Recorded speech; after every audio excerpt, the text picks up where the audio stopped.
ධර්මානුශාසනා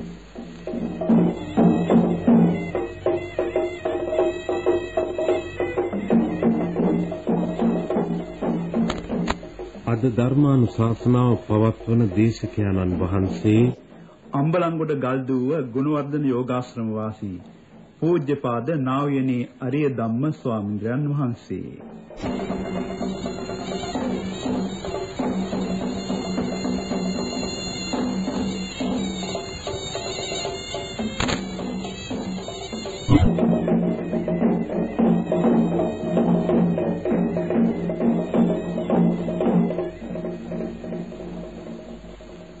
පින්වත්නි, ධර්ම ශ්‍රවණයට පෙර අපි පන්සිල් සමාදන් වීමට নমස්කාරය කියමු.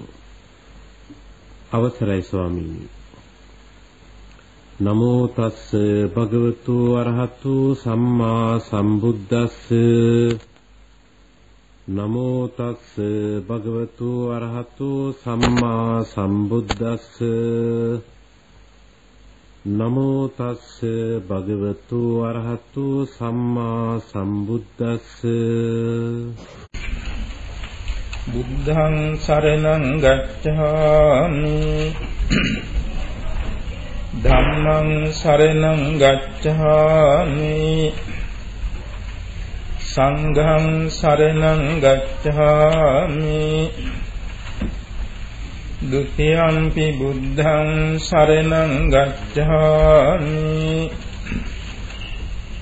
ဒုတိယံ පි ධම්මං සරණං ගච්ඡාමි ဒုတိယံ පි සංඝං සරණං ගච්ඡාමි တတိယံ පි බුද්ධං සරණං ගච්ඡාමි တတိယံ පි ධම්මං සරණං ගච්ඡාමි တတိယံ පි සංඝං සරණං ගච්ඡාමි สรณාගමනං සම්පුන්නං පාණාතිපාතා වේරමණී සික්ඛාපදං සමාදියාමි අදින්නාදානා වේරමණී සික්ඛාපදං සමාදියාමි කාමේසු මිච්ඡාචාරා වේරමණී සික්ඛාපදං සමාදියාමි මුසාවාදා වේරමණී සික්ඛාපදං සමාදියාමි සුරාමේරය මජ්ජපමා දත්තානා වේරමණී සික්ඛාපදං සමාදියාමි තිසරණේන සද්ධින් පංචශීලං ධම්මං සාදුකං සුරක්ඛිතං කତ୍වා අප්පමාදේන සම්පාදේ තබ්බං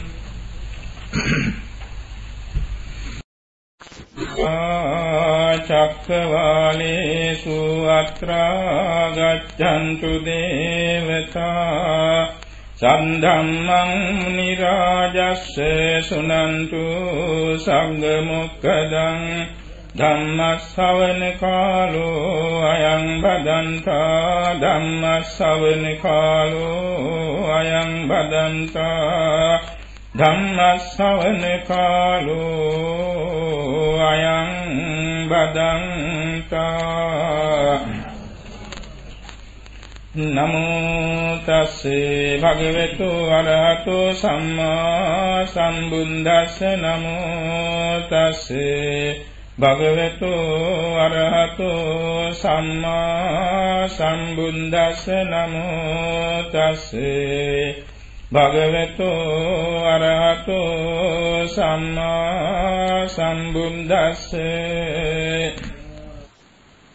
ඉමස්මින් කෝ සුභද්ද ධම්ම විනයේ අරියෝ අට්ඨංගිකෝ මංගෝ උපලම්භති ඉදේව සුබන්ධ සමනෝ ඉද ဒ ුතියෝ සමනෝ ඉද තතියෝ සමනෝ ඉද චතුත්ථෝ සමනෝ ශුඤ්ඤා පරප්පවාදා සමනේහි අඤ්ඤේති.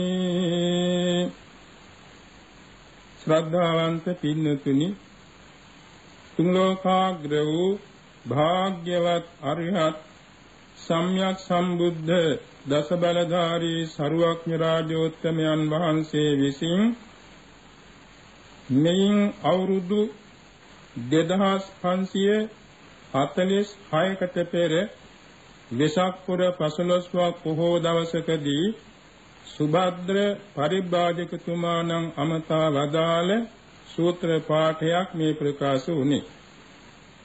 විශේෂයෙන්ම සම්බුද්ධ ශාසනය හැඳින්වීම පිණිස කෙටියෙන් දේශනා කළ සූත්‍ර පාඨයක්. මේ ඇතුළත් වන්නේ දීඝනිකායේ මහා පරිනිර්වාණ සූත්‍රයටයි. ඒ සම්බන්ධ දීර්ඝ විස්තර විවරණයක් නොව ඉතා කෙටි හැඳින්වීමක් මෙහිමයි. සරුවක්ඥන් වහන්සේ ලෝතුරා බුදුව 45 වසරක් මුළුල්ලෙහි දෙවියන් මනුෂ්‍යයන් සහිත සමස්ත ලෝක සත්වයාට අමා දහම් වැසි වස්සවල සූවිසි අසංකේය 9 කෝටි 60 ලක්ෂයක් දෙන අමා මහ නිවනට පමුණවා වදාලා පරිනිර්වාණ මංචකයේදී වෙසක් පුර 15 වක පොහෝ දවසක කුසිනාරා නුවර උපවත්තන ශාලවනෝද්‍යානයෙහි පරිනිර්වාණ මංචකයේ වැඩ ඉඳගෙන සංඝ පිරිසට කුසිනාරා නුවර රජදරුවන් ප්‍රදාන මල්ල රජදරුවන් ප්‍රදාන ධර්මානුශාසනා පවත්වමින් සතපුණු ඉරියව්වේ වැඩ ඉන්න මොහොතේදී දීර්ඝ කාලයක් නිවන් මඟ සොයමින් එසේ නමුත් කල්යාණ මිත්‍රයෙක් නොමැතිව පරිබ්‍රාජකයෙක්ව පැවතුණු ජීවත් වුණු සුභද්‍ර පරිබ්‍රාජකතුමා එතනට පැමිණියා. අනදමා හිමියන් වහන්සේගෙන් විමසුවා මට ස්වල්ප වේලාවක් තථාගතයන් වහන්සේ සම්මුඛව කතා කරන්න අවසරද කියලා. අනදමා හිමියන් වහන්සේ පිළිතුරු දුන්නා සරුවක්ඥන් වහන්සේට මහන්සි ඒ නිසා අවසර දෙන්න බෑ. මේ කතාව ඇහුණා ශාන්තිනායකයන් වහන්සේට. ඒ මොහොතේ ආනන්දමා හිමියන් වහන්සේට විධාන කළ ආනන්දය ඒ සුභද්‍ර පරිබ්‍රාජකතුමාට මා වෙත පැමිණීමට අවසර දෙන්න කියලා. සැබවින්ම සරුවක්ඥන් වහන්සේගේ සම්මුඛ අවසාන ශ්‍රාවක රත්නය වෙන මේ මහා පුණ්‍යවන්තයාගේ අතීත හේතු සම්පත් දැක්ක තථාගතයන් වහන්සේ වෙත මොහු පැමිණ එකත් පසක ගෞරවාචාරව වාඩි වෙලා ප්‍රශ්නයක් ඇහුවා. භවත් ගෞතමයන් වහන්සේ මම බොහෝ කාලයක් මේ තාපස පැවිද්දෙන් පරිබ්‍රාජක ජීවිතයක් ගත කරනවා.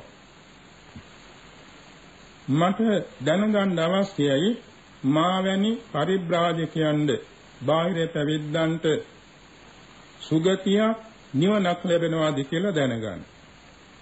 ඒ වෙනකොට මෙතුමා අහලා තිබුණා සිද්ධාර්ථ ගෞතම සම්මා සම්බුදුරජාණන් වහන්සේ නැමැති ශාස්ත්‍රුන් වහන්සේ දෙවොලවට බඹලවට නිවනට මඟ පාදන එකම ශාස්ත්‍රුන් වහන්සේ කියලා අහලා තිබුණා.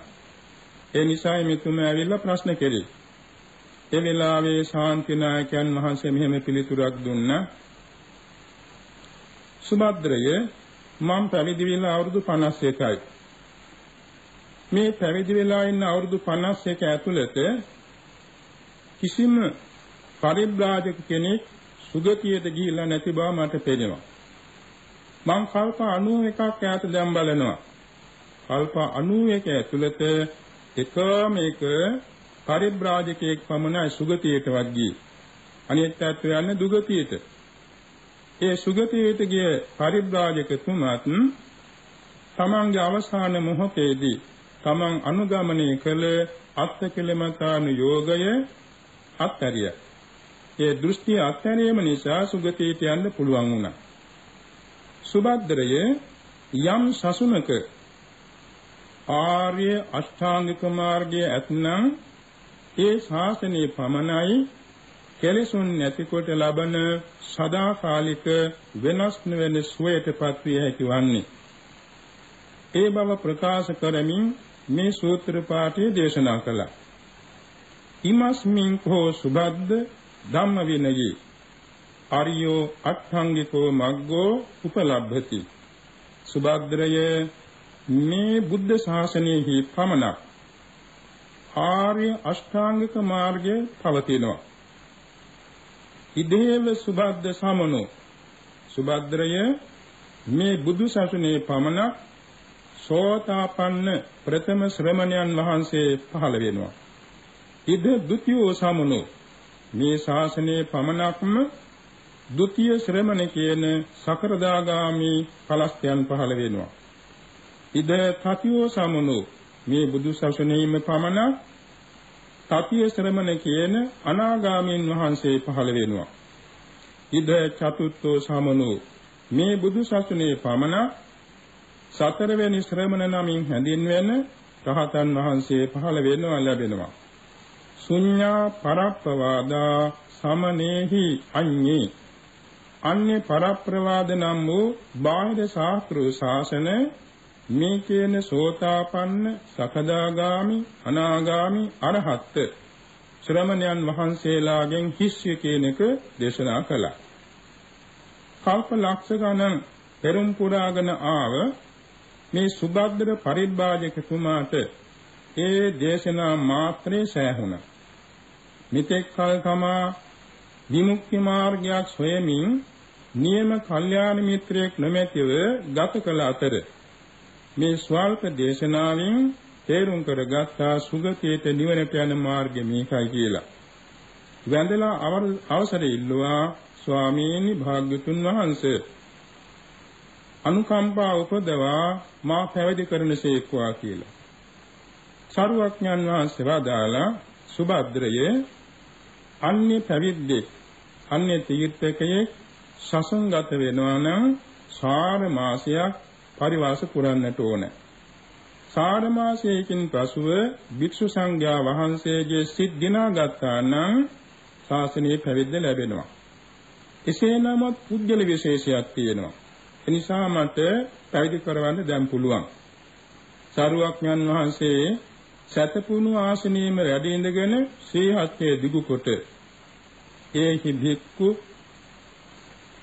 ස්වාඛාතෝ ධම්මෝ චාර බ්‍රහ්මචර්යං සම්මා දුක්ඛ සාන්ත කිරියාය. මහාන මෙහියව ධර්ම විනය ස්වාඛාතයි සියලු දුක් කෙලවර කරනු පිණිස සසුන් බඹසර හැසිරෙව. මේ වචනේ ශ්‍රී මුඛයෙන් හිත වෙනකොටම අර තාපස පිරිකර වෙනුවට අෂ්ට පරිස්කාර ශරීරගතව හැතවස් පිරුණු තෙරුන් වහන්සේ නමක් මෙන් ඊර්ධමය පාත්‍ර කීවර ධරව ඒහි භික්ෂු භාවයෙන් පැවිද්ද ලැබුණා. ඒ මොහොතේම සරුවඥන් වහන්සේගෙන් භාවනා කර්මස්ථානයක් ලබා ගත්තා. ඒ සල්ලුයේනේම ගහක් මුලට පැමිණ භාග්‍යතුන් වහන්සේ වැඩින්නා දිහාට මුහුණලා වාඩි වුණා. එකම ආසනයේදී මෙම ආර්ය අෂ්ටාංගික මාර්ගයේ වැඩෙන හැටියට සමත විපස්සනා භාවනා වඩා ස්වල්ප වේලාවක් තුලදී සෞඛ්‍යලස්නසා අරිහත්ත්වයටපත් වුණා. මේ තමයි බුදු සසුනේ සරුවඥන් වහන්සේගේ සම්මුඛයෙහි පැවිදි වූ අවසාන අන්තිම ශ්‍රාවකයන් වහන්සේ. මෙම සුභද්‍ර මහරහතන් වහන්සේ අඤ්ඤා කොණ්ඩඤ්ඤ මහරහතන් වහන්සේ දෙනම විපස්සී බුද්ධ ශාසන කාලයේ සහෝදරයෝ. ඒ කාලේ සුභද්‍ර පරිබ්‍රාජකතුමා නැත්නම් දැනට සුභද්‍ර රහතන් වහන්සේ වැඩිමල් සොහොයුරා. අඤ්ඤා කොණ්ඩඤ්ඤ ස්වාමීන් වහන්සේ දෙවැන්නා. මේ දෙන්න විශාල වස්තු සම්භාරය ඇති සහෝදරයෝ දෙපළක්. මේ දෙන්නට තිබුණ සියක් තිරියක වපසරිය ඇති විශාල යල්යාය. මේ කුඹුරෙහි ගොවිතැන් කරලා ගොයම් බණ්ඩි හැදෙන කාලේ බාල සොහොයුරා කිව්වා අපි මේ බණ්ඩි තලලා අග්ගස දානයක් දෙමු. වැඩිමලා කැමතුනේ නැහැ. කීප සැරයක් ආරාධනා කළාට කැමතුනේ නැහැ. පසුව කුඹුර දෙන්න බෙදාගත්තා. බෙදාගෙන බාල සොහොයුරා 50 කිරියක පමණ වූ තමාගේ කොටසින් බණ්ඩි තලලා අග්ගස දානයක් දුන්නා. එදාම හැන්දෑවේ කුඹුරට ආවම ගලවාගත්ත බණ්ඩි ගොයම් බණ්ඩි ඔක්කොම තිබුණන්ට වඩා රෝපණය වෙලා පුදුම සන්තෝෂයක් ගෙට දම විපාකේ.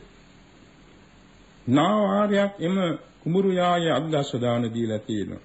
එතුමා ප්‍රාර්ථනා කළා යම් බුදු සසුනක සියල්ලන්ද පළමුව පැවිදි වෙන්න, චිර රාත්‍රාඥ වෙන්න, සියල්ලන්ද පළමුවෙන් අරිහත්ත්වේ සාක්ෂාත් කරගන්නත් හේතු වේවා කියලා. අර වැඩිමල් සොහොයුරාද අග්ගස්ස දානයක් දුන්නේ එකවරක්. එතුමා එවැනි පැතුමක් කළේ නැහැ.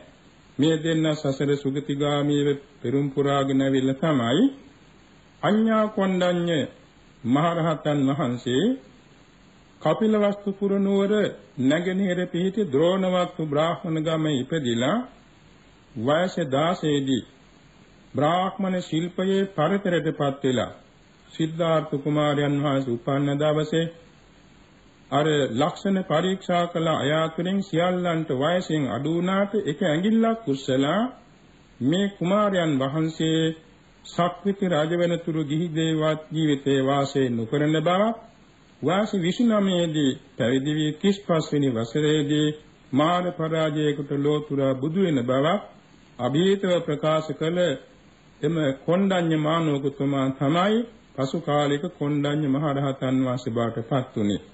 ඉතින් මේ ප්‍රවෘත්තියෙන් අපට පැහැදිලි වෙනවා කවර හෝ කුසලයක් කරලා යම් බඳු ධාර්මික ප්‍රාර්ථනාවක් සිතේ ඇති කරගත්තොත් ඒ දේශේ විශ්ත සිද්ධ වෙන බව. දැන් අපි සලකා බලමු සූත්‍ර පාඨයේ තේරුම. මේ සඳහන් වෙනවා ඉතා වැදගත් අර්ථ කීපයක්. ධම්ම විනයේ කියලා වචනයක් ප්‍රකාශ වුණානේ. ධම්ම විනයේ. ධර්මයේ කියන්නේ සූත්‍ර අභිධර්ම කොටස් දෙක. විනය කියන්නේ විනය පිටකය.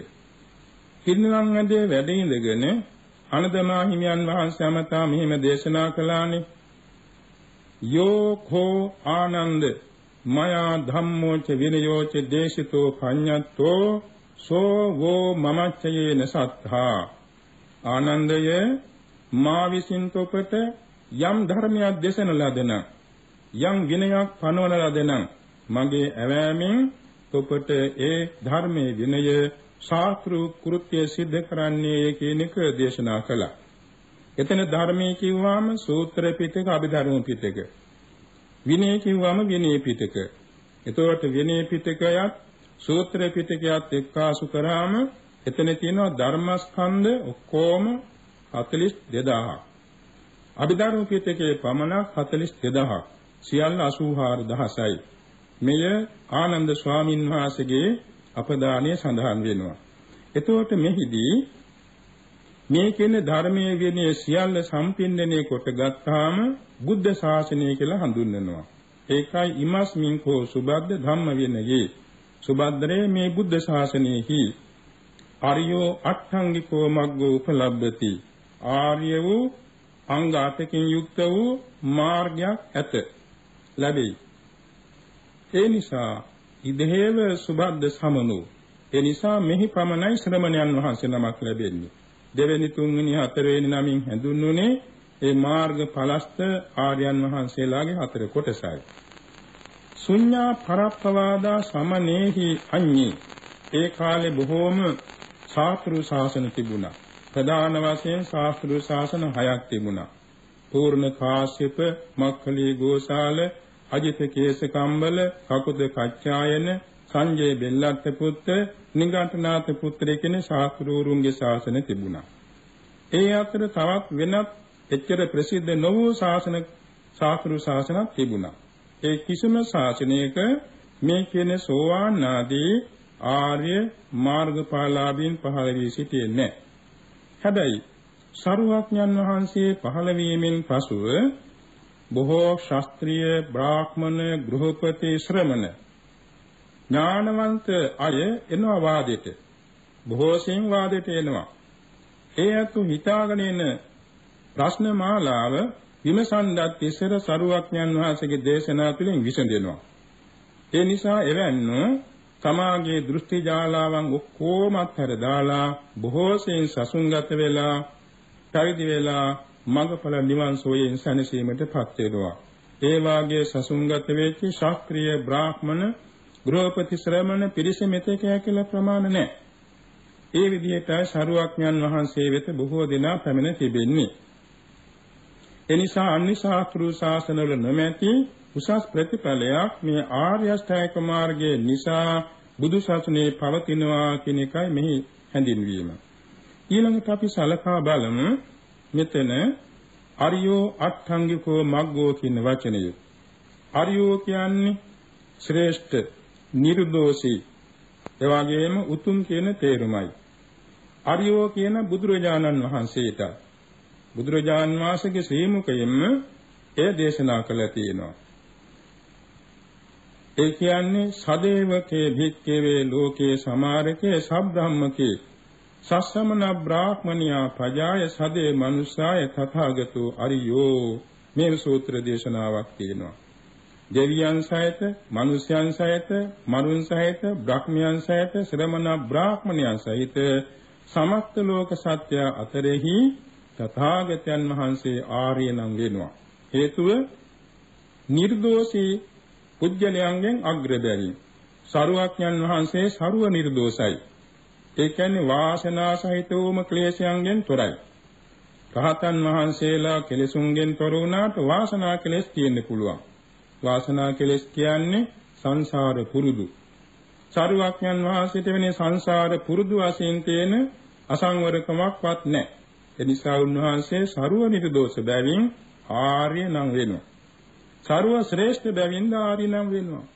දෙවියන් මනුෂ්‍යයන් සහිත සමස්ත ලෝකයේහි සීලයෙන්, සමාධියෙන්, ප්‍රඥාවෙන්, විමුක්තියෙන්, විමුක්ති ඥාන දර්ශනයෙන්, රූප විලාසයෙන්, ධර්ම දේශනා විලාසයෙන්, පාරමී සම්භාරයෙන්, පූර්ව ප්‍රනිධානයෙන් සෑම දෙයකින්ම සරුවක්ඥන් වහන්සේ ශ්‍රේෂ්ඨයි.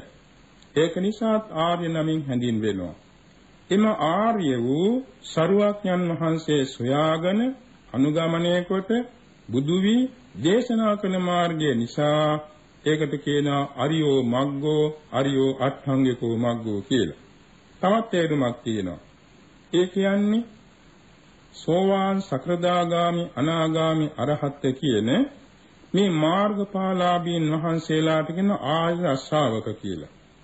ඒ ආර්ය ශ්‍රාවක භාවයට පැමිණෙන උතුමන්ගේ ගමන්ගත් මාර්ගය නිසා ආර්ය අෂ්ටාංගික මාර්ගය කියලා හඳුන්වනවා.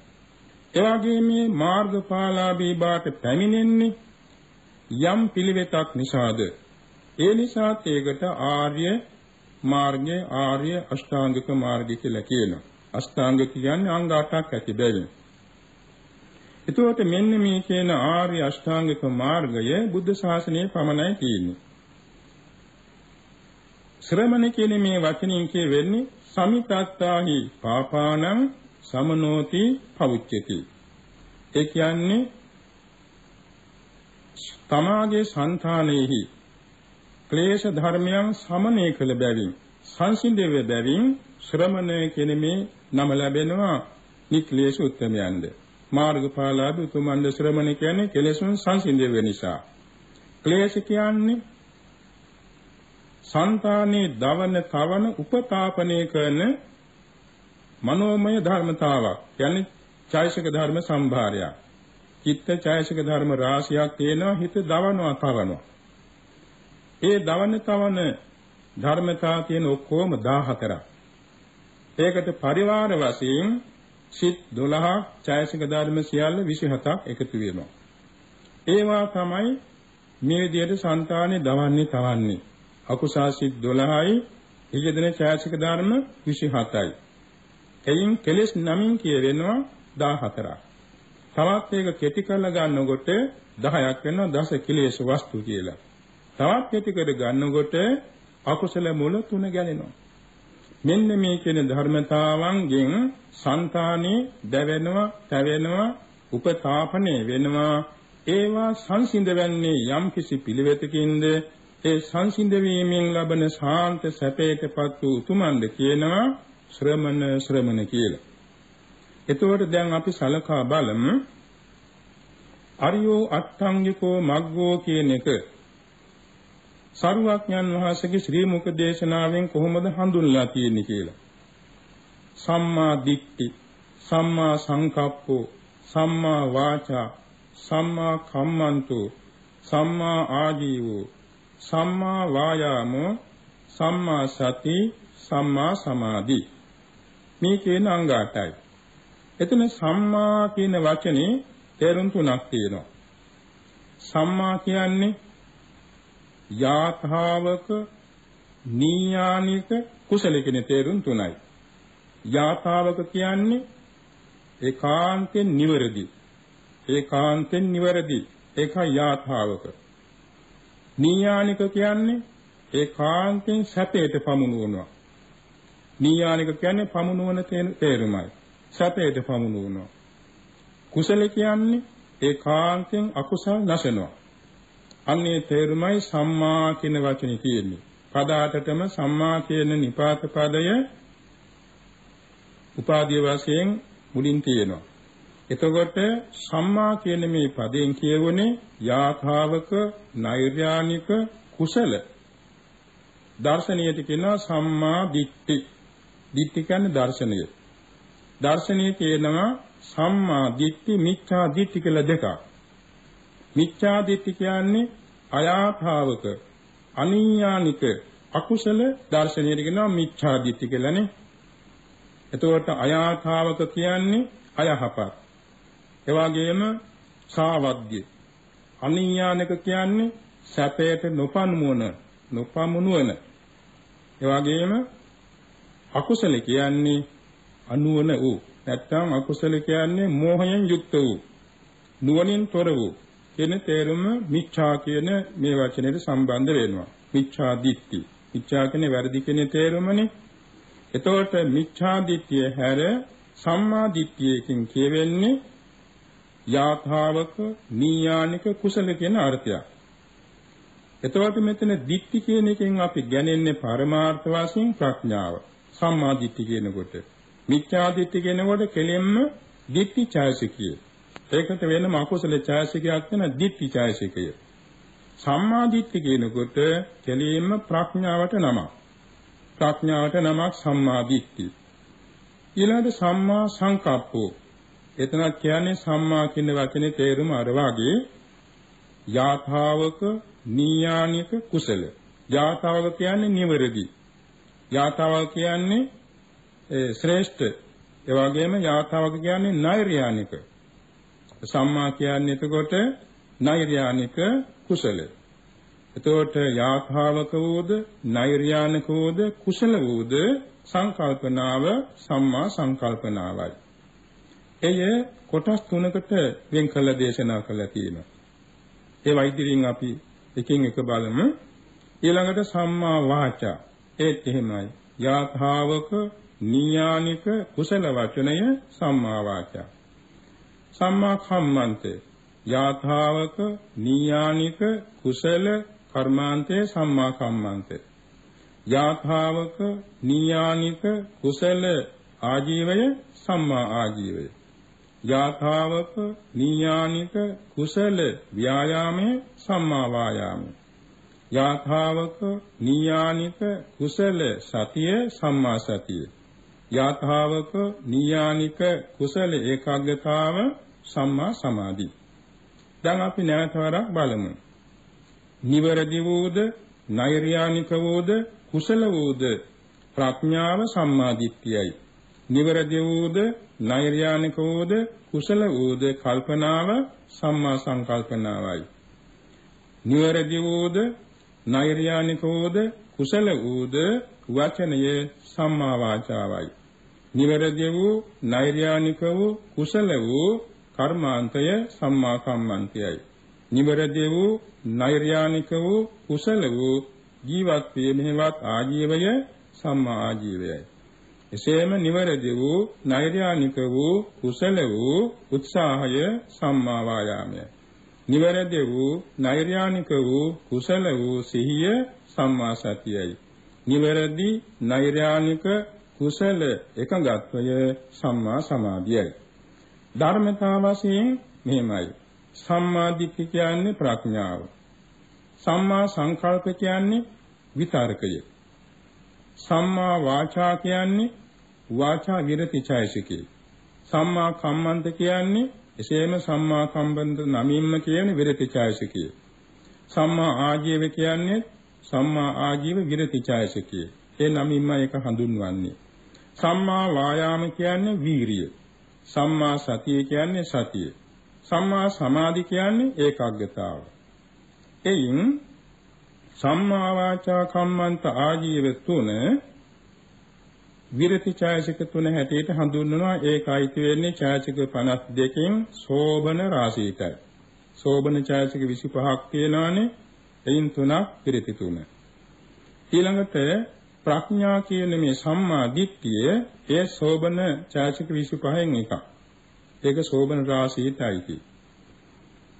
සම්මා සංකප්ප කියන එක ගැනෙන්නේ ප්‍රකීර්ණක ඡායසික සංඛ්‍යාවටයි. ප්‍රකීර්ණක ඡායසික 6ක් තියෙනවා. විතරක, විචාර, අදිමුක්ඛ, විරිය, පීති, ඡන්ද කියලා. ඒ විතරකේ තමයි සම්මා සංකප්ප නමින් ගැනෙන්නේ. ඊළඟට සම්මා වායාම කියන තැන ඒක ගැනෙන්නේ වීර්ය ඡායසිකය ප්‍රකීර්ණක 6ටයි. ඒකාග්‍රතා ඡායසිකේ සම්මා සමාධිය ඒකයිති වන්නේ සරුව චිත්ත සාධාරණ ඡායසික 7ටයි. දැන් මේ ධර්මතා 8 තමයි මාර්ගාංග බාටපත් වෙන්නේ. මේ ධර්මතා 8 ඒකට මාර්ගාංග කියන්නේ මග්ගෝති පටිපදා. පිළිවෙතටයි මාර්ගය කියන්නේ. පිළිවෙත කියන්නේ යම්කිසි ගමන් මඟක්.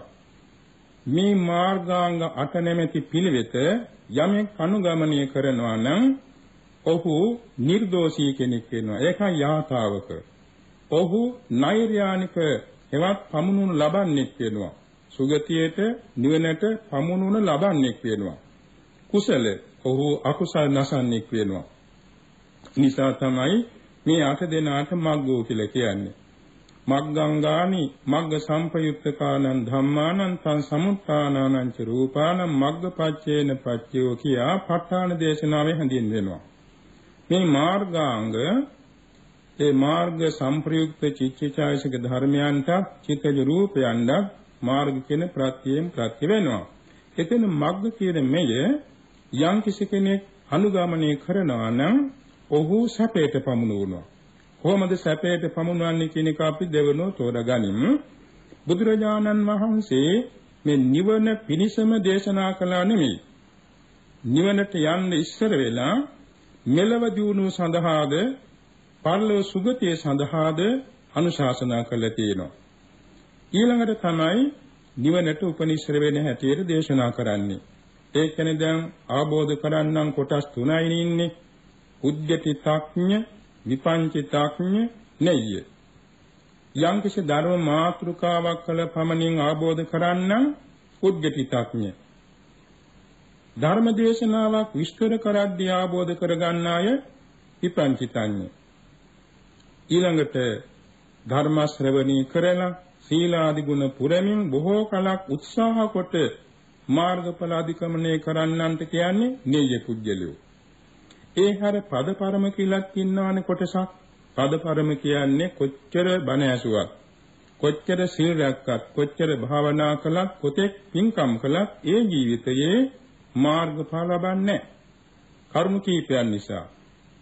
තමන්ගේ පාරමී අසම්පූර්ණ වෙන්න පුළුවන්. එසේ නැත්නම් මතු අනාගතයේ බුදුබා පතන, පසේ බුදුබා පතන, අගසව තනතුරු පතන වැනි උසස් ප්‍රාර්ථනා ඇති කෙනෙක් වෙන්න පුළුවන්. ඒ අය වෙනත් බුදු සසුනකදී අධිගම ලබන්නේ නැහැ. ඒ අත්ව බණ අහනවා, සීලාදි ගුණ පුරනවා, බණ භාවනා කරනවා, ඒ ජීවිතය අධිගම ලබන්නේ. ඒ අත්ව පද පරම ගණයටයි වැටෙන්නේ. ඉතින් සරුවඥන් වහන්සේ එවන්නන්ට ධර්ම දේශනා කරනවාමයි. ඒ නිසා ලෞකික දියුණුව වශයෙන් මෙලොව දියුණුව, පරලොව සුගතිය, සාන්ත නිවනට සරුවක්ඥන් වහන්සේ අනුශාසනා කරනවා. ඒ නිසා ඒ අනුශාසනාවේදීද සඳහන් වන්නේ මෙන්න මේ ආර්ය අෂ්ටාංගික මාර්ගයේ වැඩෙන හැටියට පැවතීමටයි. දැන් කුසලස්ස උපසම්පදා කියන ගාථාවේ සබ්බ පාපස්සකරණං කුසලස්ස උපසම්පදා සචිත්ත පරියෝදපන. ඒ කියන්නේ අකුසල් වලින් වැළකීම, කුසල රැස් කිරීම, සිත පිරිසුදු කිරීම. මේ කාරණා තුනෙන් සීල සමාධි ප්‍රඥා තුන වැඩෙනවා. අකුසල් නොකිරීම නිසා සීලය වැඩෙනවා. කුසල රැස් කිරීම නිසා සමාධිය වැඩෙනවා. ඒ දෙක නිසා සමථ විපස්සනා භාවනා වැඩිවීමෙන් ධ්‍යාන මාර්ගඵල අධිගමනයේ තෙක් සිත පිරිසුදු වෙනවා. මේන් පැහැදිලි වුණේ සීල සමාධි ප්‍රඥා. එතකොට මේ ආර්ය අෂ්ටාංගික මාර්ගය මේ සීල සමාධි ප්‍රඥා කියන කොටස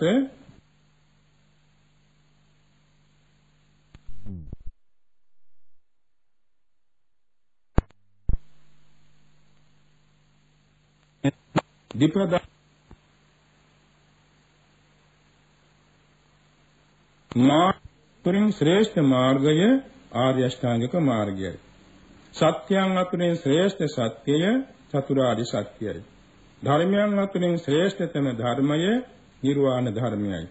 දෙපාත්වයෙන් ශ්‍රේෂ්ඨ උත්තමයන් වහන්සේ පසස් ඇති සරුවක්යන් වහන්සේ. එතකොට මේ මාර්ගඵල අධිගමනයේ සඳහා මෙමෙ කියන ආර්ය අෂ්ටාංගික මාර්ගයේ හැර වෙන මාර්ගයක් නැහැ. ඒක නිසා තථාගතයන් වහන්සේලා මේ මාර්ගය දේශනා කරනවා. ඒ අනුගමනය කරනම් මේ සංසාර දුකින් අත මිදෙනවා. දැන් අපි සලකා බලමු මේ තියෙන අර්ථ සම්ප්‍රත්තිය. ඒ කියන්නේ සම්මා දිට්ඨියේ තියෙන අර්ථ සම්ප්‍රත්තිය නිවැරදි දැකීම. සම්මා සංකල්පනාවේ අර්ථ සම්ප්‍රත්තිය කුසලයට නිතර නිතර යොමු කිරීම. ඒකට කියන අභිනිරෝපණී කියලා. සම්මා වාචාවේ අර්ථ සම්ප්‍රත්තිය එක්කාසු කිරීම. ඒකට කියන සම්මා පරිග්‍රහණය කියලා. ඒ කියන්නේ හොඳ වචන, සුභාසිත වචන කතා කරනකොට පිළිස් එක්කාසු වෙනවානේ. ඒ වගේම කුසල් එක්කාසු වෙනවා. දැන් බලන්න කොහොම මధుර මනෝහරව ධර්ම දේශනා කරන දේශකයන් වහන්සේලා දක්ෂ ගණන් පිළිස් එක්කාසු වෙනවා. සරුවක්ඥන් වහන්සේගේ දේශනාවේ තියෙන සුභාසිතත්වය නිසා ප්‍රමාණ කළ නොහැකි තරම් මිනිස්යෝ, දෙවියෝ, බ්‍රහ්මයෝ තුනා ශ්‍රාවකයන් බවට පත් වුණා. ඒක තමයි සම්මා වාචාවේ තියෙන සම්මා පරිග්‍රහණ අර්ථය. සම්මා කම්මන්තයෙන් කියන්නේ සම්මා සමුත්ථාපන අර්ථය. ඒ කියන්නේ කයින් කරන කුසල නිසා අලුත් කුසල් මතු කරගන්න ලැබෙනවා. ඒක සම්මා සමුත්ථාපනය. සම්මා ආජීවයේ තියෙන ලක්ෂණය වෝදාන. වෝදාන කියන්නේ පිරිසුදු බව. නිවැරදි ආජීවයෙන් ජීවත් වෙන පුද්ගලයා බොහොම පිරිසුදුයි. ඒ වගේම සම්මා වායාමයේ තියෙන පරිග්‍රහාර්ථය. කියන්නේ අනෙක් ධර්මතාවන්ද රුකුල් දීම. ඊළඟට පග්ගහාර්ථය කියන්නේ රුකුල් දීම. සම්මා සතියෙන් කෙරෙන්නේ උපස්ථානාර්ථය කියන්නේ කුසල් සිත් නිතර මතු කර දෙන්න එළඹ සිටිනවා. කුසල් අරමුණු මතු කර දෙන්නේ සම්මා සතියයි. සම්මා සමාධියෙන් කෙරෙන්නේ අවික්ෂේප බව. අවික්ෂේපාර්ථයේ හිත විසිරියන්න දෙන්නේ නැහැ. එතකොට බුදුරජාන් වහන්සේ දේශෝ අර්ථය මෙහිමයි. සම්මා දිට්ඨිය තෝරනකොට දුක්ඛේ සමුදය නිරෝධේ මාර්ගෙන් නොදන්නාකම අවිද්‍යාවයි. ඒ දන්නාකම සම්මා දිට්ඨියයි. එතන අභිධර්ම ක්‍රමයක ධර්මතා 8ක් ගැන හඳුන්වනවා. දුක්ඛය, සමුදය, නිරෝධය, මග්ගය, පූර්වාන්තය, අපරාන්තය, පූර්වාපරාන්තය, පටිච්චසමුප්පාදය. මේ ධර්මතාවන් හරිහැටියම් කෙනෙක් වටහා ගැනීමෙන් සම්මා දිට්ඨිය වැඩි දියුණු වෙනවා. සම්මා සංකල්ප කෙනෙක් ධර්මතා 3කින් දේශනා කළා. ඒ කියන්නේ නෙක්ඛම්ම සංකප්ප, අව්‍යාපාද සංකප්ප, අවිහිංසා සංකප්ප. නෙක්ඛම්ම සංකප්ප කිව්වේ කෙලෙසුන්ගෙන් නික්මීම සඳහා, නිවන් සුව සඳහා අදිෂ්ඨාන සබාගෙන කුසල කිරීම. නෙක්ඛම්ම සංකල්ප කොටින් නිවන් පැතීම. අව්‍යාපාද සංකල්පනා මෛත්‍රිය. අවිහිංසා සංකල්පනාව කරුණාව. නෙක්ඛම්ම සංකල්පනාවේ අනිත් පැත්ත කාම විතරක. අව්‍යාපාද සංකල්පනාවේ අනිත් පැත්ත ව්‍යාපාද විතරකේ. අවිහිංසා සංකල්පනාවේ අනිත් පැත්ත විහිංසා විතර්කය. එතකොට ඒවාට ප්‍රතිපක්ෂ වූ නෙක්ඛම්ම සංකල්ප, අව්‍යාපාද සංකල්ප, අවිහිංසා සංකල්ප. නිවන් සෝපතා කුසල් කිරීමෙන් ඒ සඳහා හිත යෙදීමෙන් සම්මා සංකල්පය වැඩෙනවා. මෛත්‍රී වැඩිවීමෙන් සම්මා සංකල්පය වැඩෙනවා. කරුණා වැඩිවීමෙන් සම්මා සංකල්පය වැඩෙනවා. මේකත් ප්‍රඥාවට පක්ෂපාතයි. සම්මා දිට්ඨියට පක්ෂපාතයි. සම්මා වාචා කියන තැන මුසාවාදයෙන් වැළකීම, කේලම්බස් කීමෙන් වැළකීම, පරසබස් කීමෙන් වැළකීම සහ හිස්බස් කීමෙන් වැළකීම. එතකොට මේ වැළකීම නිසා එකට කියන විරති කියලා. ඒකට විරති සම්මා වාචා. ඒ හැර මුසාවාදයෙන් තොර සත්‍ය වචන කතා කිරීම. කේලම්බස් කීමෙන් තොරව සමගදම් වඩන වචන කතා කිරීම. පරසබස් කීමෙන් වැළකී මෛත්‍රියෙන් මුරුදු මොලොක් වචන කතා කිරීම. හිස් වචන කීමෙන් වැළකී දෙලොවට වැඩදායක යහපත් වචන කතා කිරීම. මේ සඳහා යොදන වචනය චේතනා සම්මා වාචා. ඒක සම්මා කම්මන්ත වාචාවයි. මාර්ගාංගය. සම්මා කම්මන්ත කියන තැනත් එහෙමයි. ඒ කියන්නේ ප්‍රාණඝාතයෙන් වැළකීම, අදින්නාදානෙන් වැළකීම, මිච්ඡාචාරයෙන් වැළකීම, අධර්ම කටයුතු වලින් ශාරීරික වශයෙන් කරන අධාර්මික කටයුතු වලින් වැළකීම, සුරාපානයෙන් වැළකීම. මේ වැළකීම විරති සම්මා කම්මන්තයයි. ඒ හැර දන් දීම, සීල රැකීම, භාවනා කිරීම, වත් පිළිවෙත් කිරීම ආදී වශයෙන් ශාරීරික වෙහෙසවල යම් යම් කුසල ක්‍රියාවන් යෙදෙනවා නම් ඒ ශරීරයේ වෙහෙසවන යෙදෙන හැම විටකම සම්මා කම්මන්තයකට කියනවා චේතනා සම්මා කම්මන්ත කියලා.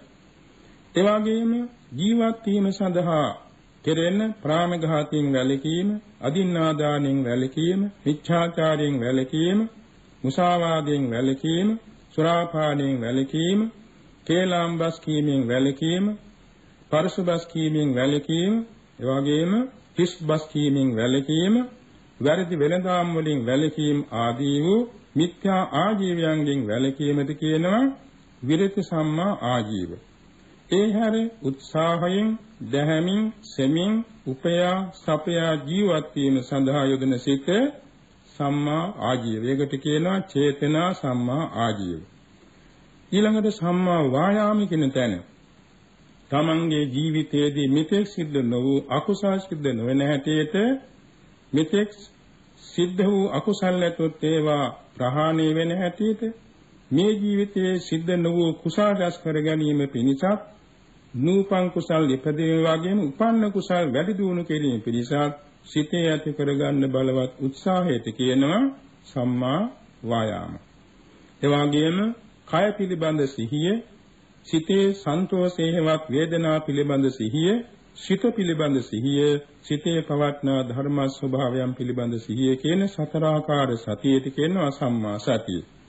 සම්මා සමාධි කියන්නේ සෑම කුසල ජවන් සිතක් පාසා පහළ වෙන එකඟත්වය සම්මා සමාධිය. නැවත වරක් අපි මේක සියුසා බලමු. දැන් අපි දොහොත් නගා වැන්දනේ සිල් සමාදන් වෙනකොට අවසර ස්වාමීනි කියලා ඊළඟට දොහොත් නගා নমස්කාර කිව්වා.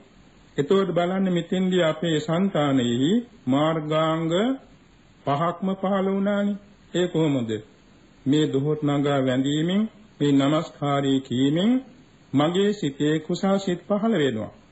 එය මට ලෝවේ ලෝතුරා සුවගෙන දෙනවා. මගේ సంతානේ බෝධිපාක්ෂ ධර්ම වැඩෙනවා කියන අවබෝධයකින් ඒක සීලයක්. සීලයක් කියන්නේ එතන චාරිත්‍ර සීලය. දොහොත් නගා වැඳීම සීලයක්. নমස්කාරී කීමත් සීලයක්. එතකොට එතෙන්දී තමාගේ සිත ඥානවන්ත බැවින් සම්මා දිට්ඨිය තෙන තියෙනවා. නිවන් පතා දොහොත් නගා වැඳීම නිසා සම්මා සංකප්පය තෙන තියෙනවා. ඒ වගේම සිල් සමාදන් කරවන දේශිකයන් වහන්සේ කෙරෙහි මෛත්‍රිය තෙන තියෙනවා. ඒක සම්මා සංකල්පනාව. කරුණාවත් එතන තියෙනවා. සම්මා සංකල්පනාව. ඒ මොහොතේ নমස්කාරය කියම මුසාවාදයෙන් තොර, විසුණු වචනින් තොර, හිස් වචනින් තොර, පරස වචනින් තොර, මෙලවට පරලොවට වැඩදායක යහපත් වචනයක්. ඒක සම්මා වාචා. ඒ මොහොතේ දොහොත් නගා වඳින වෙලාවේ තමන්ගේ සිතේ පහළවන චේතනාව නිසා එම දොහොත් නගා වැඳීමේ ක්‍රියාව සිද්ධ වුණා සම්මා කම්මන්තේ. ඒ මොහොතේදී තමාගේ సంతානය හුස්ම ගන්නෙ පිරිසුදු සිතින් සම්මා ආජීවය. දොහොත් නගා වැඳීම සඳහා අත යසවීමේ උත්සාහයක් පහළ වෙනවා. සම්මා වායාම. දොහොත් නගා වැඳීම සඳහා සිහියක් පහළ වුණා. සම්මා සතිය. ඒ මොහොතේදී චිත්ත වීතියක් ගානේ ඒ දොහොත් නගා වැඳීමේදී නමස්කාරයේ කීමේදී එකඟත්වයේ පහළ වුණා. එනම් ජවන් සිතක් ගානේ ඒකාග්‍රතා චෛසිකේ පහළ වුණා. සම්මා සමාධිය. එතකොට මේ අට එක හිතේ පහළ වුණා නෙමෙයි. අට වෙන වෙනම සිත්වල පහළ වුණේ. එක හිතේ පහළ වෙනවා නම් මෙතන පහළ වෙන්නේ පහ. සීල් සමාදන් වෙනකොට පමණක් හයක් පහළ වෙනවා. අපි බලමු දැන් මේ දොහොත් නගා වැඳීමේදී සම්මා දිට්ඨිය, සම්මා සංකල්පය, සම්මා වායාමය, සම්මා සතිය, සම්මා සමාධි කියන පහ අනිවාර්යෙන් පහළ වුණා.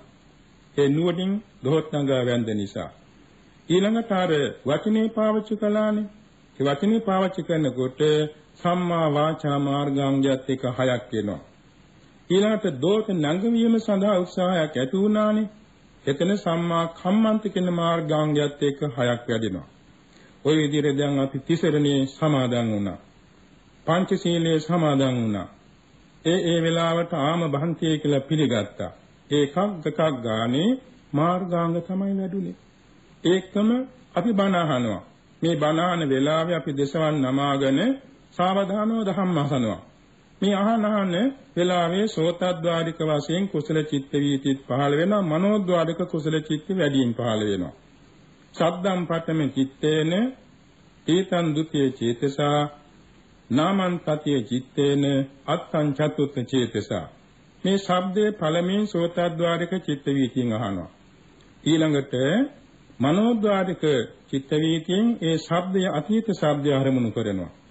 ඊළඟට මේ කියවෙන්නේ මේ නමයි, මේ කියවෙන්නේ මේ නමයි කියලා නම තේරුම් ගන්න චිත්ත වීතියක් තුන්වෙනි පහළ වෙනවා. ඊළඟට මේකේ අර්ථය මේකයි, මේකේ අර්ථය මේකයි කියලා අර්ථය වටහා ගන්න චිත්ත වීති සතරවෙනිව පහළ වෙනවා. හැබැයි මේ හතර එක චිත්ත වීතියක් නෙමෙයි. එක්වැනි චිත්ත වීති 10000 ගණන්ගෙන් තමයි අපට වැටහෙන්නේ. එතකොට එක වචනයක් කියන්න චිත්ත වීති රාශියක් අපට ඕන වෙනවා. එතකොට එකක් ගානේ අපේ සිතේ ජවන් සිත් පහළ වෙනවානේ. ඒ ජවන් සිතක් ගානේ තමයි මේ මාර්ගාංග පහළ වෙන්නේ. එතකොට අපට ditta ධම්ම වේදිනිය වශයෙන් මේ මාර්ගාංග අපව සැපයට පමුණුවනවා. ඒ කියන්නේ දැන් අපි নমස්කාර කරනකොට සීල් සමාදන් වෙනකොට අපේ හිත මොන තරම් පිරිසුදුද? ඒ මොහොතේ අපට බයක් නැහැ, කැතිගැන්මක් නැහැ, දුකක් වේදනාවක් නැහැ, කුසගින්නක් පිපාසයක් දැනෙන්නේ නැහැ. හිත කය නිරෝගී. අන්න ආරෝග්‍ය අර්ථය. ඒ මොහොතේ හිත කය බොහොම නිවැරදි. අන්න අනවද්‍ය අර්ථය. ඒ වගේ මොහොතේදී තමාගේ සිත සිතූ පැතූ දේ ඉෂ්ට වෙනවා කියන විශ්වාසය තියෙනවා. අන්න ඒකට කියන ඉෂ්ට විපාකාර්ථය. ඒ මොහොතේදී තමාගේ සිත නුවණින් යුක්තයි. අන්න කෝසල සම්භූතාර්ථය. සෑම කුසල් සිතක් පාසා මේ අර්ථ හතරකට අපි එකතු වෙනවා. එතකොට අපිට ditta ධම්ම විපාක වශයෙන් ඒ මොහොතේම අපි සැපවත්. ඒ වගේම සමහර විට අපට ජීවිතයේ යම් මාර්ග බාධක තිබුණා නම් අපි මේ හැසිරෙන පිළිවෙත් තුළින් ඒ වයින් අපි බේරෙනවා. ඒකත් ditta ධම්ම විපාක වශයෙන් අපට එළොම ලැබෙන ඵල විපාකයක්. ඒකත් මේ මාර්ගාංග නිසා ලැබෙන ප්‍රයෝජනයක්. පමුණුවනවා අර දුක්ඛ විපාකයන්ගෙන් තොරව සැප විපාකයට පමුණුවනවා. මාර්ග බාධකයන් ඉවත් කොට උපස්තම්බනේ වෙනවා. ඒ වගේම අපට යන්න තියෙන සතර ආපාගමන වළක්වලා මේ මාර්ගාංග සිතේ දිනු වීම නිසා අපි යවනවා සුගතියට. චාතුරු මහා රාජකාදී දිව්‍ය ලෝකවලට යවනවා. ඒ මක් නිසාද අපේ පැතුම නිවනට යනතුරු අපි පාරමී පිරිනතුරු සුගති ලෝකවල අපට හැසිරෙන්න සිදු වෙනවා. ඒක සිතුවත් නොසිතුවත් සිදු වෙනවා. එතකොට සුගති ලෝකවලට කවුද මේ පමුණවන්නේ? මෙන්න මේ මාර්ගාංග 8 දෙනා එකතු වෙලයි.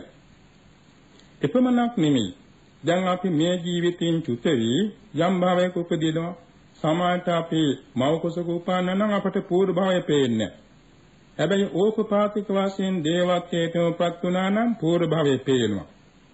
එතකොට මව කුසේ උපදිනාට පූර්ව භාවය නොපෙනෙන්නේ භාවාන්තරින් වැහිලා. නමුත් උපපාතික වශයෙන් උපන් ආයත පේනවා. එතකොට යත්තාගේ సంతානෙහි අර මුලින් පුරුදු කරන ලද ගුණාංග නැවතසේ දහස් ගුණෙන් දිනු කරගන්න ලැබෙනවා. මෙන්න මේ අනුව සලක බැලීමේදී ඒ මාර්ගාංග 8 දෙනා භවයක් පාසා පුද්ගලයාට උපනිශ්‍රේ වශයෙන් පිහිට වෙනවා. භවයෙන් භවයට පෙරපස සඳක්මින් ඒ ගුණ ධර්මයන් වර්ධනය වෙනවා. ඒ නිසා භවයෙන් භවයට සුගතියට පමුණවනවා, ශ්‍රද්ධාවන්ත කෙනෙක් බවට පමුණවනවා, සීලවන්ත කෙනෙක් බවට පමුණවනවා, එවාගෙම ත්‍යාගවන්ත කෙනෙක් බවට පමුණවනවා, එවාගෙම ධනවත් කෙනෙක් බවට පමුණවනවා, රූපවන්ත කෙනෙක් බවට පමුණවනවා, පරිවාර ඇති කෙනෙක් බවට පමුණවනවා, එවාගෙම යසීසුරු ඇති කෙනෙක් බවට පමුණවනවා, එවාගේ මහේසාක්‍ය කෙනෙක් බවට පමුණවනවා, සිටු තනතුරට පමුණවනවා, රජසැපයට පමුණවනවා, දෙව් රජ බවට පමුණවනවා, බ්‍රහ්ම ලෝකයට පමුණවනවා. ඔය පැමිණවීම සියල්ල සිද්ධ වෙන්නේ සිතේ පුරුදු කර ගන්නා පූර්ව භාග ප්‍රතිපදා වශයෙන් වැඩෙන ආර්ය අෂ්ටාංගික මාර්ගය නිසායි. එපමණක් නෙමෙයි අපේ පරම ප්‍රාර්ථනාව තියෙන්නේ වෙනස් නොවන සැපේනේ. වෙනස් නොවන සැපේ නම් ලෝකයේ ඇතුලේ නෙමෙයි, ලෝකෙන් ඈතර වෙන සැපයයි. ඒ සැපේ දක්වා මේ මාර්ගාංග 8 දෙන අපව ගෙනියනවා. ඒකට කියන්නේ නෛර්යානික කියලානේ, පමුණුවනවා. එතකොට බුදුරජාණන් වහන්සේ දේශනා කොට වදාළ මෙම ආර්ය අෂ්ටාංගික මාර්ගයේ පරමාර්ථය චිත්තක්ෂණයෙන් චිත්තක්ෂණයේ එහි යෙදෙන පුද්ගලයා සපවත් බවට පැමිණීමයි. ඒක මොනම බාහිර ලෝකයක ඇති දෙයක් නෙමෙයි, බාහිර ශාස්ත්‍රීය ශාසනයක ඇති දෙයක් නෙමෙයි. බුද්ධ ශාසනයේ පමණක් ආවේනික වූ තා විශිෂ්ට ධර්ම සම්පත්තිය. ඉතින් ඒ ධර්ම සම්පත්තිය අපට ලැබිලා තියෙනවා. බෞද්ධයන් වශයෙන් අපට ලැබිලා තියෙනවා. හැබැයි අබෞද්ධයන්ට කිසිසේත් ඒක ආවරණයක් නැහැ. නාමයේ ඒ කියන්නේ එක එක ආගමික නාම තියෙන්න පුළුවන්. නමුත් යම් කෙනෙක් මේ ගුණ ධර්ම ටික අනුගමනය කළා නම් ආගම කවරක් වුණත් ඒ ඇත්තා සැපේට පැමිණෙනවාමයි. ඒ කියන්නේ කුසගින්නෙන් ඉන්න කෙනාට ආහාරය Tamanට ඖෂධයක් වෙනවා. එතකොට පුජ්‍යල බෙහෙදයක් නැහැනේ. හැමදෙනාට කුසගින්න තියෙනවා. ආහාර ගත්තනම් කුසගින්න නිවෙනවා. පිපාසයේ තෙනත්තාට පානීය සඳහා සුදුසු පානයක් තියෙනවා නම් පිපාසය නිවෙනවා. පුජ්‍යල බෙහෙදයක් නැහැනේ. ඒ වාගේ තමයි බුද්ධ ධර්මය. ඒ කියන්නේ වංශ බෙහෙදයක් නැහැ, ಜಾති බෙහෙදයක් නැහැ, දේශ බෙහෙදයක් නැහැ. හැම දිනාටම සාධාරණ, හැම දිනාට හිතසුව පිණිස පවත්නා ධර්ම ස්වභාවයක්. සූර්යාලෝකයේ වගේ. සූර්යාලෝකයේ මුළු ලෝකයේ සෑම දිනාටම ආලෝකය බෙදා දෙනවා. චන්ද්‍රාලෝකයේ වගේ. චන්ද්‍රාලෝකයේ ලෝවැස් ජනතාවට සිසිලාලෝකයේ බෙදා දෙනවා. ඒ වාගේ ආර්ය අෂ්ටාංගික මාර්ගයේ ලෝකේතම ආලෝකයේ දෙන සැපේ බෙදා දෙන උතුම් ධර්ම මාර්ගයක්. ඒ ධර්ම මාර්ගය අපට ලැබිලා තියෙනවා. ඉතින් අපි උදෑසන අවදි වෙනකොටම අපට බුදු ගුණ සිහි වෙන්න වාගේ අදිෂ්ඨාන කරගන්න පුළුවන්. අද දවසේ කරන සෑම ක්‍රියාවක් පාසා මට ආර්ය අෂ්ටාංගික මාර්ගයේ වැඩෙන හැටියට පැවතීමට සතිය නුවණ එළඹ සිටියවා කියලා අදිෂ්ඨාන කරන වැඩ කරන්න පුළුවන්. ඒ විදිහට වැඩ කරනකොට අපට පුළුවන් සෑම කටයුත්තකදීම අදාළ වූ ධර්ම මනසිකාරයකින් යෙදෙන්න. කබන පීවරක් ගානේ හෙළන හුස්ම රැල්ලක් පාසා අපට ආර්ය අෂ්ටාංග මාර්ගයේ වැඩෙන හැටියට පවතින්න පුළුවන්. මේක තේරුම් ගත්තාම ඒ නිසා අපි ප්‍රාර්ථනා කරමු. අපි සසර බොහෝ පින් පුරලයි උතුම් මිනිසත් බවක් ලබා තිබෙන්නේ. මේ මනුෂ්‍යත් භාවයේහි අපි දවසින් දවස මෝරණ සඳක් වගේ මේ ආර්ය අෂ්ටාංගික මාර්ගය අනුගමනය කරන අතරත අපට මේ ලෝවැසි සෑම දිනාටම මේ වාග්ය උදාපත් වේවා කියලා අපි මෛත්‍රියෙන් ආශිර්වාද කරන්නට ඕන. ඒකම අපි ප්‍රාර්ථනා කරන්නට ඕන. අද අපට මේ ප්‍රතිරූපදේශ වාසයක పూర్වයේ කත පුණ්‍යතාව ඇතුව ආත්ම සම්මා ප්‍රනිධිය ඇතුව සත්පුරුෂ ආශ්‍රය ඇතුව මේ ආර්ය අෂ්ටාංගික මාර්ගය ගමන් කරන්න වාසනාව ලැබිලා තියෙනවා වගේ නිවන් දක්නා ජාති දක්වාම මේ ආර්ය අෂ්ටාංගික මාර්ගයට අනුවම භවයක් පාසාම අපට පිළිවෙත් පුරා ගන්නට වාසනාව වේවා කියලා අපි ප්‍රාර්ථනා කරන්නට ඕනේ. එසේ ප්‍රාර්ථනා කරගන්න අතර මේ සැකෙමින් දක්වන ලද ධර්ම කාරණා දහම් පොත්පත් කියවීමෙන්ද ධර්මදර විනයදර කල්යාණ මිත්‍රයන් සමග සාකච්ඡා කිරීමෙන්ද ධර්ම ශ්‍රවණී කිරීමෙන්ද අසුව දහම් ප්‍රදානුව තේරුම් විමසීමෙන්ද ආબોධ කර ගැනීමට උත්සාහ වඩත්වා කියා අපි මෛත්‍රියෙන් ආරාධනා කරනවා. ඒකම බුද්ධ ධර්මයේ තියෙන එක ਸਰව සාධාරණ දෙයක්. ඒ ਸਰව සාධාරණ වූ මේ උතුම් ධර්ම ස්වභාවය ලෝකයේ සකල ජනතාවටම ආબોධ කර ගැනීමේ අවස්ථාව සැලසේවා. එමගින් මේ ලෝක ධාතුවේහි හාත්පසින් ඇවිල්ලා දැල්වෙන 11 මහා ගිනි ජාලාවන් නිමාගෙන සදාකාලික සනසුම ඇති අජරාමර ශාන්ත සීතල අමා මහ නිවන් සුව සාක්ෂාත් කර ගැනීමට සෑම දිනකටම ආර්ය අෂ්ටාංග මාර්ගයේ පිහිට වේවා කියලා අපි ප්‍රාර්ථනා කරන්නට ඕනේ. ශාන්තිනායක සම්මා සම්බුදුරජාණන් වහන්සේ 20 අසංඛ්‍යීය කල්පලක්ෂයක් මෙම ආර්ය අෂ්ටාංග මාර්ගයේ වැඩෙන හැටියටයි බෝධි සම්භාර පුරාගෙන ආවේ. ඒ ශාන්තිනායකයන් වහන්සේ මෙයින් අවුරුදු 2590කට පෙර දසදහසක් සක්වල ඒකාලෝක කරමින් බෝමුලාරා වැනේදගෙන ආර්ය අෂ්ටාංග මාර්ගයේ පරිපූර්ණ කර ගනිමින් සකල ක්ලේශයන් වාසනා සහිත සකල ක්ලේශයන් සෝදා හරිමින් මාර පරාජය කොට ලෝතුරා සම්මා සම්බුදු වුණා. 45 අවුරුද්දක් ලෝට දහම් වැසෙව්වා. ඒ සරුවඥන් වහන්සේගේ ශාසනයේ සූවිසි අසංඛ ගණන් ජනතාව අමා මහ නිවනටපත් වුණා. අපිත් මේ පෙළේ මේ ගමන් කරනවා. අපටත් ඒ සරුවඥන් වහන්සේ සසු ආර්ය ශ්‍රාවකයන් වහන්සේලා නිවිසනසී පැමිණවදාල අජරාමර ශාන්ත නිවන දක්වාම අතරක් නෑර ගමන් කර ගැනීමට මෙම ආර්ය අෂ්ටාංග මාර්ගයේ පිහිට වේවා කියලා අපි ප්‍රාර්ථනා තබා ගනිමු. මෙතෙකින් අප විසින් ශස්පත් කර ගන්නා ලද නිර්වාණ ගාමිනී කුසල සම්භාරයේ ලෝකාග්‍ර වූ සම්මා සම්බුදුරජාණන් වහන්සේගේ ශ්‍රී පාද මූලයේහි බුද්ධ පූජාවක් වේවා. නවලෝතුරා ධර්ම ධාතු ඉදිරියේ ධර්ම පූජාවක් වේවා. ආර්ය සංඝ රත්නයේ ඉදිරියේ සංඝගත පූජාවක් වේවා. කල්යාණ මිත්‍ර ගුරුතුමන්ගේ දෙපා මුල ගුරු පූජාවක් වේවා. සම්මා සම්බුද්ධ ශාසන චිරස්ථිතිය පිණිස ධර්ම බලයක් වේවා. අප සෑම දිනකට මේ කුසලානිසංස බලයෙන් මෙලව දියුණුව පරලෝ සුගතිය ශාන්ත නිවන දක්වා අතරක් නෑර යා ගැනීමට ධර්ම ශක්තිය වැඩේවා. අවසන් වරට අපට දෙවියන් සහිත සමස්ත ලෝක සත්‍යයට මෙලව ජයගෙන පරලෝ ජයගෙන සසර ජයගෙන කෙලසුන් ජයගෙන ආත්මය ජයගෙන අපරාජිතව බුදු පසේ බුදු මහරහතුන් වහන්සේ නිවිසනසේ වදාළ අග්‍ර අමා මහ නිවන් සුව සාක්ෂාත් කර ගැනීම පිණිස හේතු වාසනා වේවා කියා අපි ප්‍රාර්ථනා තබමු. ආකාශට්ඨා ච බුම්මට්ඨා දේවානාගා මහිද්దికා පුඤ්ඤන්තං අනුමෝදිत्वा චිරං රක්ඛන්තු සම්බුද්ධ ශාසනං. ආකාශට්ඨා ච බුම්මට්ඨා දේවානාගා මහිද්దికා පුඤ්ඤන්තං අනුමෝදිत्वा චිරං රක්ඛන්තු සම්බුද්ධ දේශනං. ආකාශට්ඨා ච බුම්මට්ඨා දේවානාගා මහිද්దికා පුඤ්ඤන්තං අනුමෝදිत्वा චිරං රක්ඛන්තු සම්බුද්ධ ශාවකේ. ධර්ම ශ්‍රවණී කිරීමේ කුසලානිසංස බලයෙන් සමට දෙලොව ජයගෙන පැතුව බෝධියෙන් අග්‍ර අමා මහ නිවන් සුවත් වේවා.